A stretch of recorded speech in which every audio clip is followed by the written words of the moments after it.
Hello everybody, it's CyanOSG and welcome back to another video. Today we're going to be flying on DCS, or Digital Combat Simulator. It's a new simulator I got a hold of. It's for free on Steam. I'll put a link to it and where its modules are in the description. And let's hop right to it, shall we? Okay, so we're in the F-16 Block 50 today, CM. And we're going to be, looks like, according to our briefing here, we're going to be hunting down some fish beds, MiG-21 fish beds. I fly against a guy who is a good buddy of mine. He actually flown the fish bed, not in real life, and it was in this sim. And we did some dogfights in it, and it can get pretty interesting with a fish bed. However, he says it's a lot of the times a nightmare. And that friend is Flying with Francis. That's his channel. I can put a link in the description if you wish to see some of his DCS videos. He's a bit more professional in flying than I am. But enough of the commentaries. Let's do this. Alright. Let's go and turn the power on.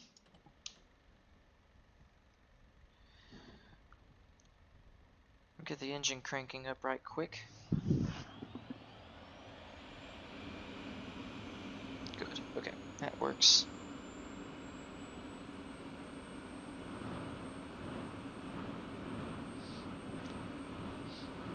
When that turns on, I tend to take care of a lot of preliminary steps, so I can just let the plane come to life on its own, you know?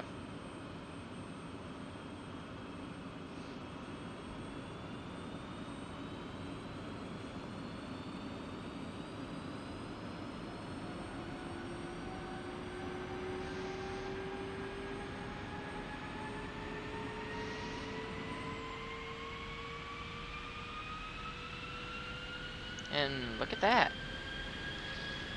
Boop. Get the alignment process going here. Radar altimeter, radar, other thingies. I don't know what they are all the way. Okay. And the canopy. If I can hold the button down long enough. Lock it. Throw some countermeasures on just in case we get in trouble.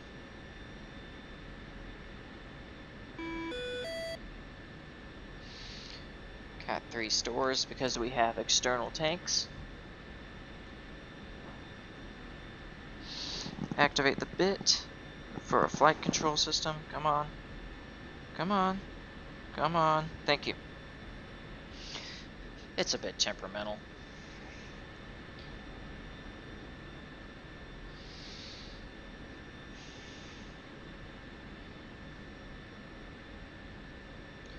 We just let the plane line up.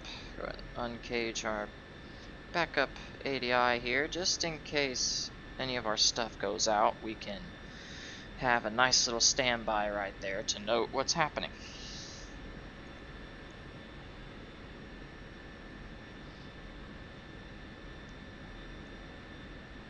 It's daytime, we don't need taxi lights. We're not chumps.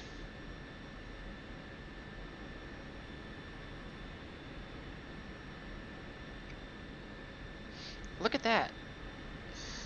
That is the function of the stored heading alignment system. Basically, it marks where your heading is that's already stored in the system, so that way it can just focus on the more important things.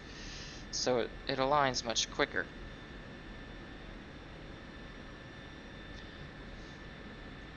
Okay, let me just align my Oculus here.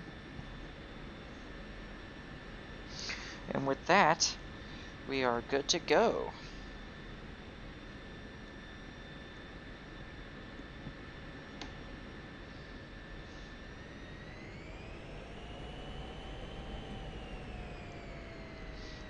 It's like whenever I fly this plane, I love it. It's an absolute beast.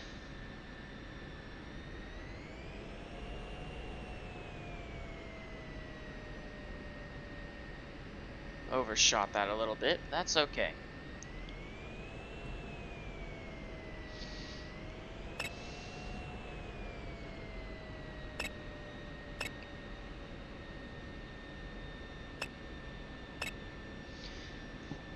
It's the thought that counts.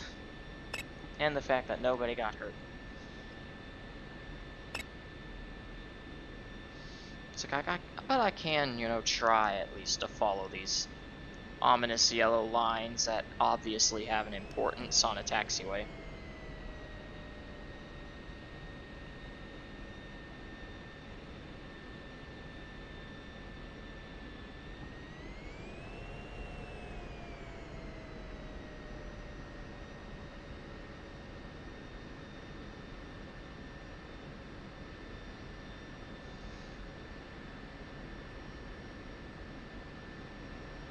There's our mess of MiGs over there.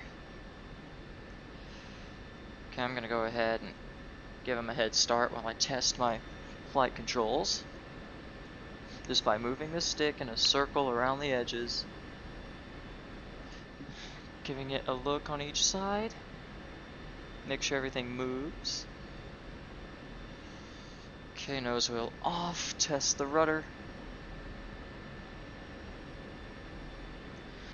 Okay, then with that, hold the brakes, idle up. And then release full. Man, that afterburn sounds incredible. Nose wheel off since the rudder is now in control. Pulled back on the stick. And raise the gear and you have liftoff.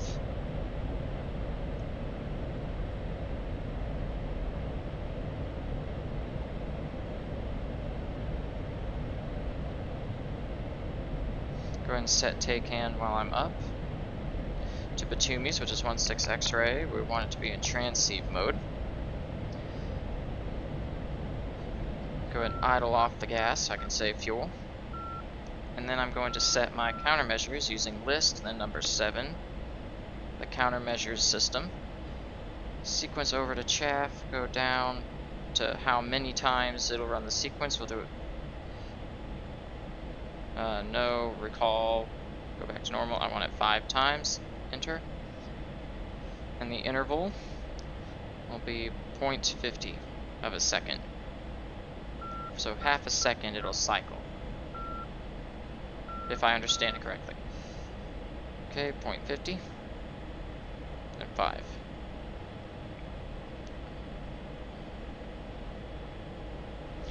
Alright, then return. And countermeasures are in manual mode for program 1. That's pretty much that. Alright, so let's go and hunt those MiGs down. Looks like we got a contact about, actually a group of them about 20 nautical miles out. So you can see my cursor there. There's the, you see right now, right, if I drag it to here, you see the 40 with the arrows. And that's the maximum viewable range, so the top line of the square is 40. Then the green tick here is 3/4 of that distance, half that distance, 1/4 that distance. Then the bottom by the B sweep cursor right there is me. And that's how you read its distance. As you can see, they're coming into range for visuals, so we're going to go with fence in, which is lights off, master arm on. And a lot of times the extra step is to choose your master mode. I tend to not do that because it keeps the HUD clean when I'm not engaging. And in case I accidentally press something, it's a bit of a safety deal so I don't have a misfire incident. Okay, let's lock on to one of these bad boys. Wow, evidently the radar's having some trouble, but they definitely know I'm coming, so let's go ahead and do this. I'm currently in dogfight mode. This is Fox 3.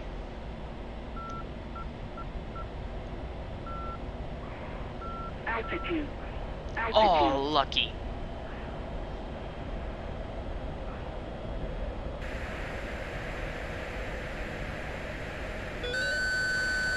How about Fox 2? There we go.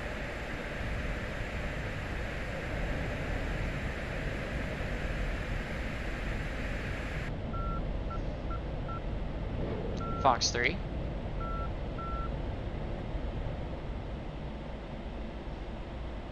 The AMRAAM is a bit of a loose cannon sometimes, Splash 1.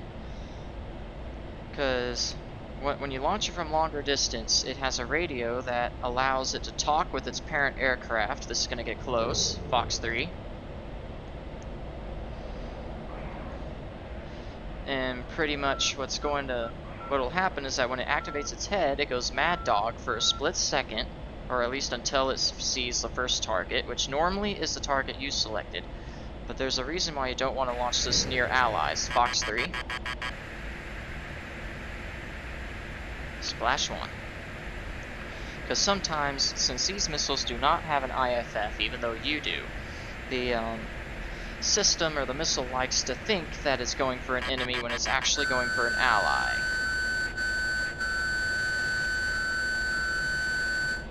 That's a pretty loud noise, so I'm going to keep that down until I'm ready to fire. But pretty much,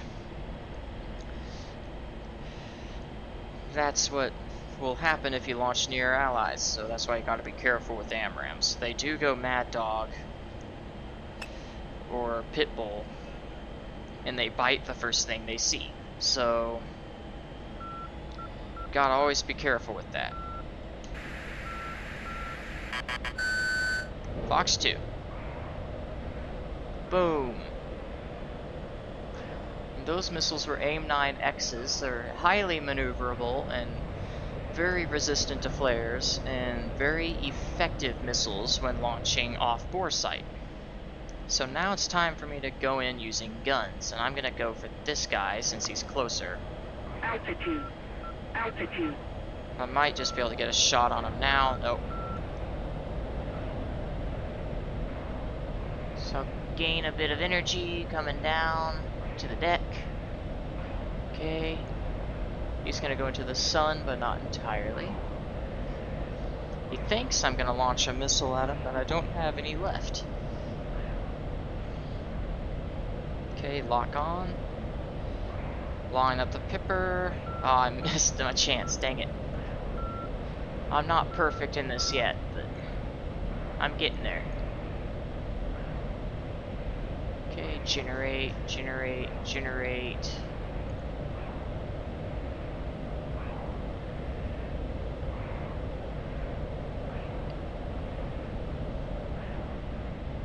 Yeah, I'm no growling sidewinder, so there we go. He's gonna run out of gas, so I'm not gonna bother with him anymore, unless he figures out a way to fix that.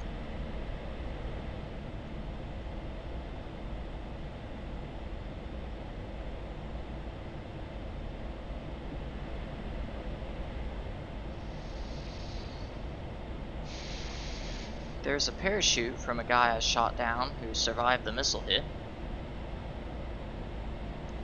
Alright, I'm locked on to one of those guys, so I'm gonna approach but not go afterburner so I can conserve fuel.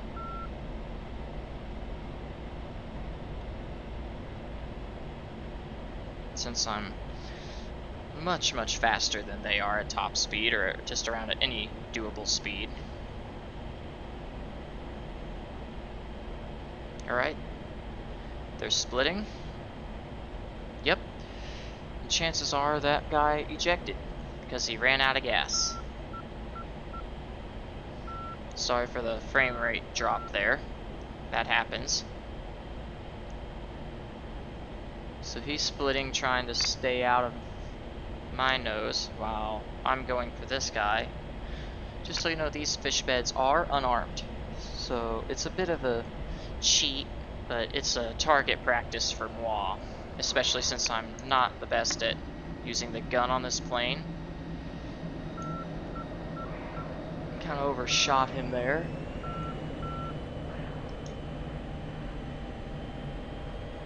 But that's when you stay right here, afterburn.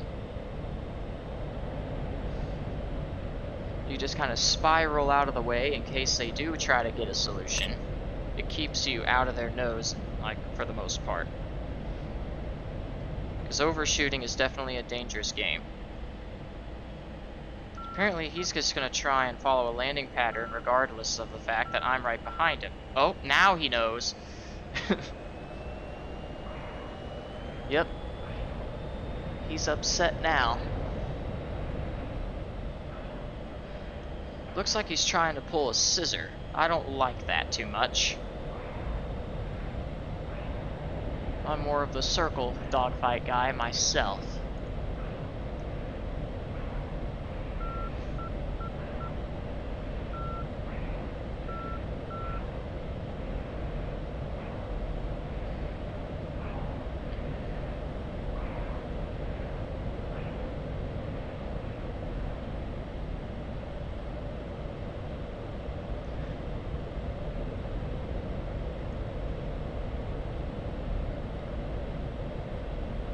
See, I'm generating energy even in a 4G turn. Pull up. Almost Pull 5G up. turn now.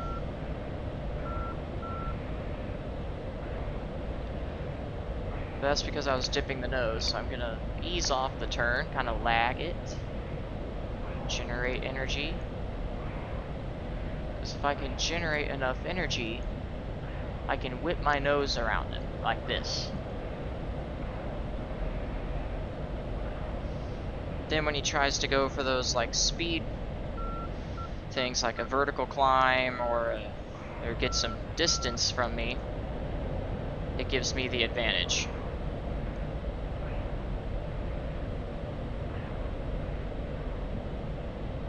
There are several times I probably could have shot, however a lot of times when I do that I miss, so naturally I wait till the pipper's nice and stable on the center of his plane, and then I take a shot.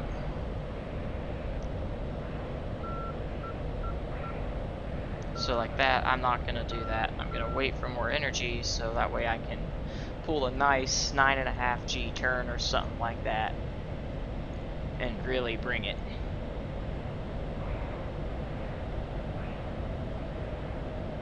It's about 8.5, but still good enough.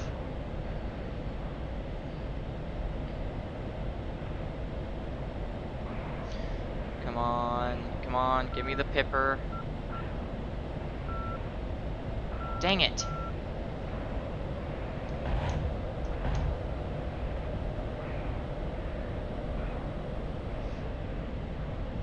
Is that guy landing already? I can't tell. I'll have to search for him later.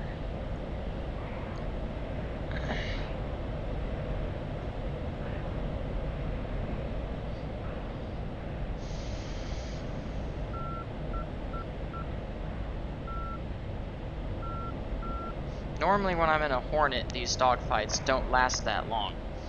That's just simply because the Hornet thrives at a much slower speed as compared to I have to keep my speed up, so sometimes I have to let off Altitude. and then Altitude. get that nice snapshot of a moment.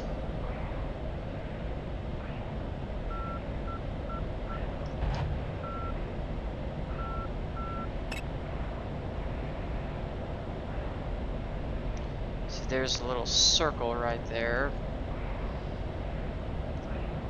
Ah, it's just too far behind.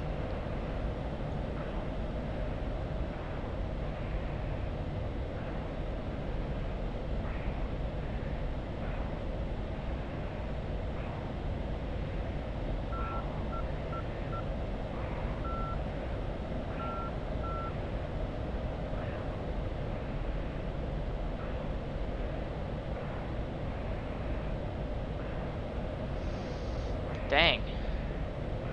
I'm gonna do something which normally an F-16 doesn't want to do. Just reverse the turn, turn it to a 1 circle if applicable, unless he tries to do the same thing. Dip the nose.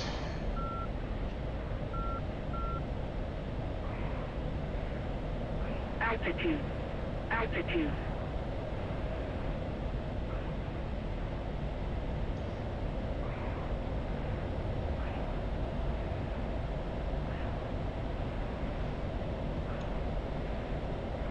So now I can really maintain the turn against him at this high speed.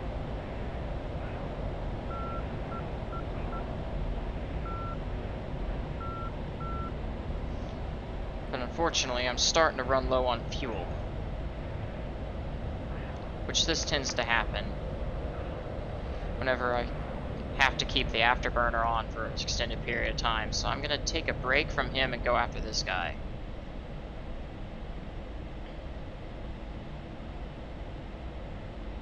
To let him calm down and catch him when he's not looking.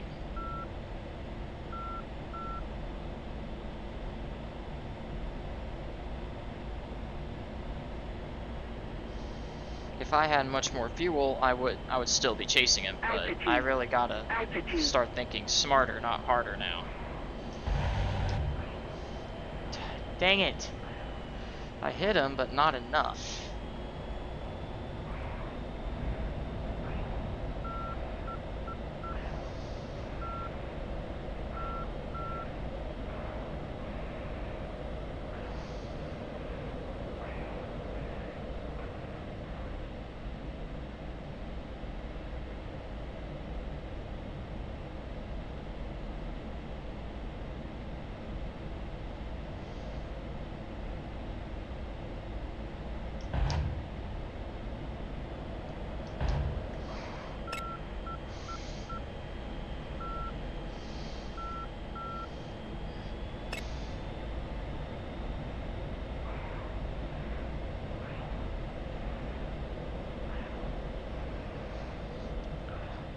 Yep, he ejected.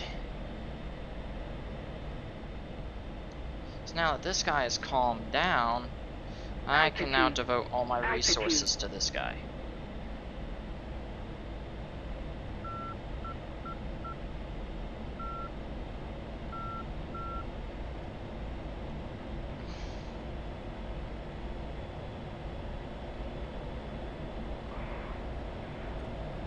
Yep, he's already angry again, because he knows I'm going after him, and he's not in a landing pattern.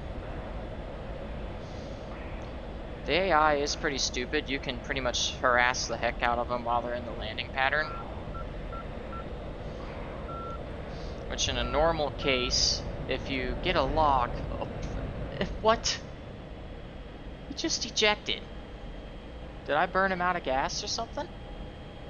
Did you see that pop of smoke that just left from him? That means he ejected, and yep, our mission's complete. Either A, I scared the living crap out of him, or B, he ran out of gas, and I just had more fuel than he did. So now we can just focus on returning home. So let's set up this to look at take hand.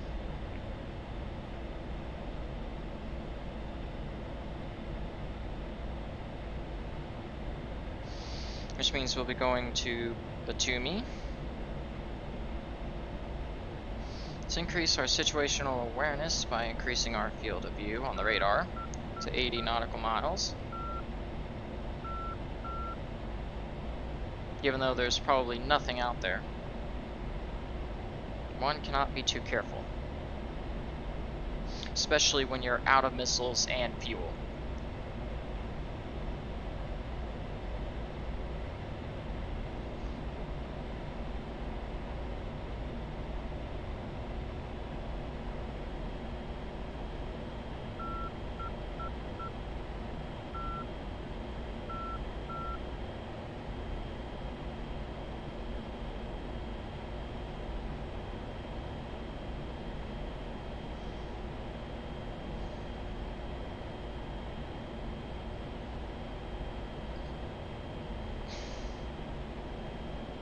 Altitude. Altitude.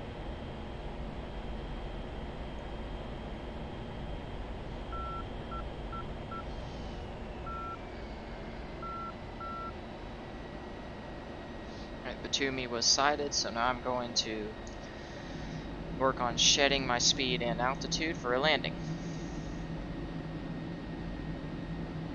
This is just a visual landing. I'm not using the radio or anything like that.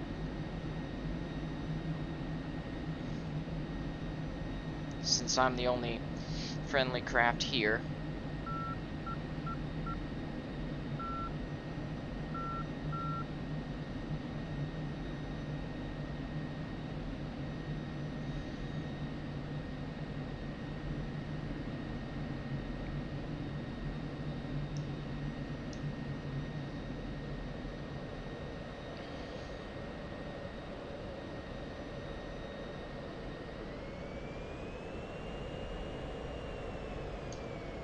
Okay, I need to brake a little bit more.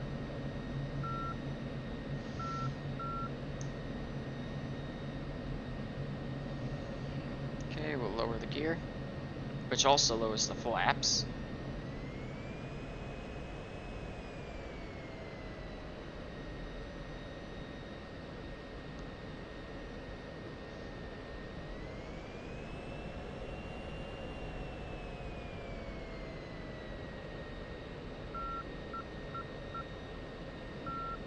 And that Morse code you're hearing is the take-hand station of this base. It's supposed, by my research, it's supposed to be the first, or the 3-letter acronym of the base in Morse code. So that way if you translate it and you don't have something that tells you, oh yeah, you're pointing to this base or not, you can know which base you're listening to. And that's why it's in Morse code.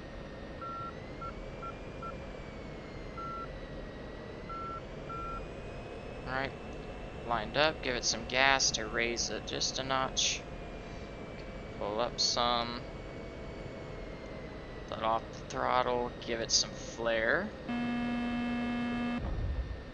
There we go. A little rough, but that's okay. Summon my speed brake. Ride the regular brakes. Try to keep her down the runway as best I can.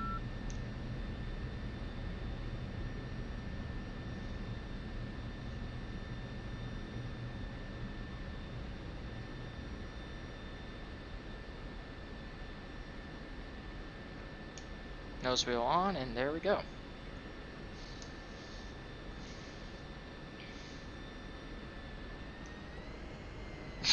What a noob. Left my master arm on. Don't worry though. Normally if you forget the master arm and you're on the ground, it's okay, because if you lower the gear, it automatically safes the aircraft. So normally don't have to worry about it. And it turns the radar off, because it can get its energy that the airplane is sending out that pings off the another aircraft that comes back. It's just raw energy that it listens for, so you could potentially hurt somebody when that radar dish is moving around and transmitting while you're on the ground.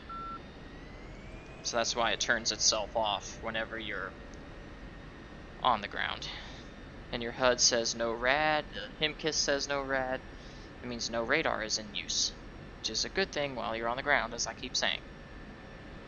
Don't want to hurt somebody. Like, I really don't want to hurt my crew chief in this thing, because apparently me and him never really have a good relationship. It's, yeah. Just a fictional person I came up with in the game. You can talk to him, but by summoning your radio and telling him to refuel your plane or rearm your plane, fix your plane, you'll hear him go like, copy, and stuff like that, and he'll talk to you.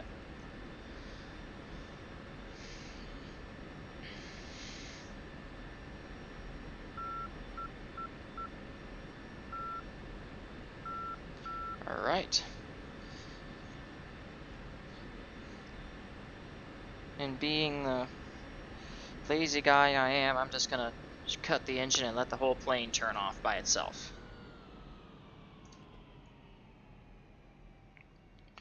And that's pretty much flying inside the F-16.